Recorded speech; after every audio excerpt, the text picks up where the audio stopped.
Bago ko to simulan, hanap ka muna ng makakapitan. Tama po ang first cousin ni Kiefer Alas na si Pepe Alas. Pinabihan ang magulang ni Rene Baterbonia na si Nanay Rovelyn Baterbonia na pinasukan ng demonyo. Paanong paraan? Paraang katanungan. Habang nagluluksa po ang isang ina, hindi naman talaga nabibigyan ng konkretong kasagutan kung ano ba talaga ang ikinamatay ng kanyang anak, ay hindi po ito lunod-lunod lang. Kasi nga ang mga kwento ng mga tao doon hindi po makatotohanan, hindi nagtutugma, halatang may kababalaghan. May nagluluksang ina, Pepe Alas, at tanungin mo kung anong klaseng demonyo ang pumasok sa katawan niya? Iisip ka ba? Hindi po ganyan ang pagiging historian. Historian ka o baka moral barbarian? Kuha mo ang gigil ng taong bayan. Sabihin mo taong bayan ba talaga? Bigyan kita ng punto. Pero sobrang daming Pilipino. Hindi maibibigay sa'yo kasi wala ka namang moralidad na meron ang pamilya na tinutuligsa mo. Tapos panawagan mo pa, Pepe Alas, ang kasuhan ang ina, ang namayapang atleta, ay lamang sa hindi tumitigil sa paghingi ng katotohanan patungo sa hustisya? Sino ka ba? Pepe Alas is a citizen historian. A historian who has no formal training in history, contributes his expertise to the city governments of San Pedro Tunacian, La Laguna, and Imus Cavite as a consultant for history, culture, and arts. Again, no formal training in history. Bago ko to simulan, Pepe, kung may mga napatunayan ka sa mga mabubuti, hindi po kita hinuhusgahan doon. Actually, ay salutyo kung meron man. Lang paggalang kung ikaw talaga yan. Pero sa ginagawa mong ito, total nakabastusan, lalo na sa magulang ng namayapa at yumaong kabataan. Questionin kita, ba talaga sa tingin mo ang isang historian na ethically inclined? Ang pagiging historian o mananalaysay ay hindi lamang tungkol sa pag-aaral ng nakaraan, kundi nakatali sa mahigpit na etikal na responsibilidad sa nagtatakda kung paano dapat suriin, hawakan at ihatid ang katotohanan. Ang mga pahayag mo na kulang na lang gawing santo, ang mga supporters ay kulto, ang ina ay fame whore, ang ina ay manggagamit, ang ina ay ginagamit ang anak sa masamang paraan. Asaan ang katotohanan doon? Ang pag-describe mo sa sarili that you are great, saan ang katotohanan doon?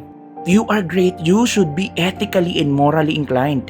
Because ang pinangahawakan mo, isa kang historian. Pero I believe that you are a moral barbarian. Kung iuugnay natin ang etika ng kasaysayan sa kontrobersyal na pahayag ni Pepe Alas tungkol sa pamilya ng yumaong manlalaro na si Rene Baterbonia, partikular ang marahas na pag-akusa sa nagluluksa at naghahanap ng katotohanang magulang, makikita ang malaking bangga at pagitan ng tamang asal ng isang mananalaysay at ng naging aksyon sa social media. Ulitin ko sa mga nagawa mong tama kung meron man, saludo po ako sa iyo bilang tao. Pero ito, ang binabanatan mo ay isang nagluluksang magulang. Bastos ka, Pepe Alas. Una, paghahanap ng konkretong ebidensya, evidentiary objectivity. Ang pamantayan, Pepe Alas. Ang isang historian ay hindi naglalabas ng konklusyon ng walang matibay, beripikado at pangunahing sanggunian, primary sources. Hindi sila umaasa sa haka-haka o personal na opinyon. Ang pagsabi mo na wala pong pumatay sa anak nyo ay isang haka-haka. Ang mga sinasabi namin na baka may alam sila, dapat ikwento nila yung buong istorya, baka sangkot sila ay isa ring haka-haka. Pagkakaiba natin, hindi po namin kiniklaim na kami ay historian. Pagkos, nagbibigay po kami ng espekulasyon, aligasyon dahil ang lahat ng kinikwento ng mga tao doon hindi po nagkakatugma-tugma. Sana naiintindihan mo ang pagkakaiba natin. Pagkakaiba mo, pagkakaiba namin sa'yo. Ang koneksyon, Pepe Alas. Habang hindi pa pinal ang investigasyon sa tunay na sanhi ng pagkamatay ni Baterbonia, though ang pinapalabas nila ay accidental drown, pero ang mga lumalabas sa kwento ng mga players na kung sino man ang andon Hindi po kami mapapanatag sa mga sinasabi nila. Lalabas at lalabas, magbibigay pa rin kami ng opinyon. Pero kung tumulong ka, gawin mo yung ginagawa ng iba para maglatag ng ebidensya, tutuwa kami. Ano yung goal mo dito? Wala kang karapatan para saktan ang nagluluksang magulang. Bastos ka. Hindi iyan pangistoryan, hindi moral barbarian. Ang binibigay mo ay espekulasyon. Wala silang alam. Tingnan mo yung mga videos namin. Kaming gumagawa ng contents patungkol dito. May mga indikasyon, may posibilidad, at may mga posibleng pagkakataon. Hindi lang po namin mapatunayan dahil wala po kaming ebidensya. Habang hindi po pinal ang investigasyon sa tunay na sanhi ng pagkamatay ni Baterbonia, kung ito ba ay aksidenteng pagkalunod o may iba pang salik. Labag sa etika ang pagpilit ng isang naratibo na walang nangyari o walang pumatay sa mga bata. Hindi naman kami nagbibigay ng pangalan, pero bakit ikaw tinutuligsa mo yung nanay na nawalan? Ngayon, anong karapatan mo para pakasuhan yung nanay? Pero kami, may karapatan kaming kondinahin ka. Kasi nga, wala kang karapatan. Wala ka namang tunay na alam. Ang pag-akusa sa magulang na sinapian ng demonyo o histerika dahil lamang nagtatanong siya ay isang pag-atake na walang basihan sa katotohanan at purong emosyonal na espekulasyon. You are entitled to do your speculation. So do we. Historian ka. Dapat hawak mo ang pag-unawa sa konteksto at empathic neutrality. Pamantayan na dapat alam mo. Tinatawag itong historical empathy ang kakayahang umunawa sa emosyon, motibasyon at pinagdaraanan ng mga tao sa isang partikular na sitwasyon nang walang kinikilingan. Pag mong sasabihan yung magulang na uhaw sa atensyon at ginagamit ang anak sa maling paraan. Connection, dapat alam mo to. Isang magulang na nawalan ng anak sa isang biglaang trahedya ay nasa estado ng matinding dusa at trauma. Alam mo yan? Alam mo dapat yan. Ang isang etikal na mananalaysay o kritiko ay dapat marunong kumilala sa kontekstong ito.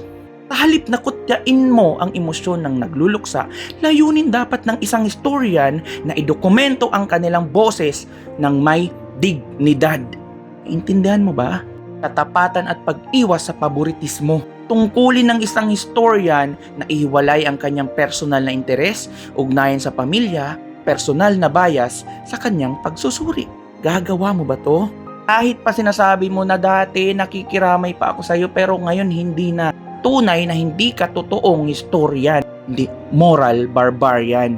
Si Pepe Alas, ikaw ay hayagang nagpakilala bilang kamag-anak ng isa sa mga nakaligtas na manlalaro na si Kiefer Alas. Dahil may personal kang connection sa issue, ang paggamit ng kanyang plataforma ikaw upang maliitin ang panig ng biktima para ipagtanggol ang sariling kampo ay lumalabag sa prinsipyo ng kawalan ng kinikilingan, impartiality.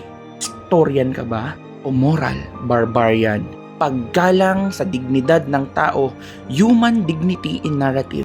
Pagsulat ng kasaysayan o pagsusuri sa lipunan ay hindi ginagamit upang manira, mag-insulto o magpababa ng pagkatao ng kapwa. Sabihin mo, personal na opinion ko naman ito, pero you keep on telling that you are a historian. Yung way of writing mo, ito mong i-honor ka ng mga tao as historian. In fact, you sound like a moral barbarian. Ang paggamit ng mga katagang relihiyoso o metaporikal tulad ng sinapian ng demonyo laban sa isang inang naganap ng katarungan ay itinuturing na ad hominem, pag-atake sa karakter. Ang ganitong wika ay nag-aalis ng dignidad sa paksa at lumilika lamang ng toxicity sa publiko sa halip na malinaw na diskurso. Madaling salita, ang pagiging etikal na historian ay nangangailangan ng malamig na ulo, maingat na pananaliksik at mainit na puso, empatya para sa mga biktima ng trahedya. Ang maras na paghusga sa gitna ng hindi pa malinaw na pangyayari ay taliwas sa tunay na diwa ng disiplina, ng kasaysayan at pagsusuring panlipunan. Hindi pa tayo tapos, Pepe Alas. May part 2 to. Explain ko ang moral barbarian.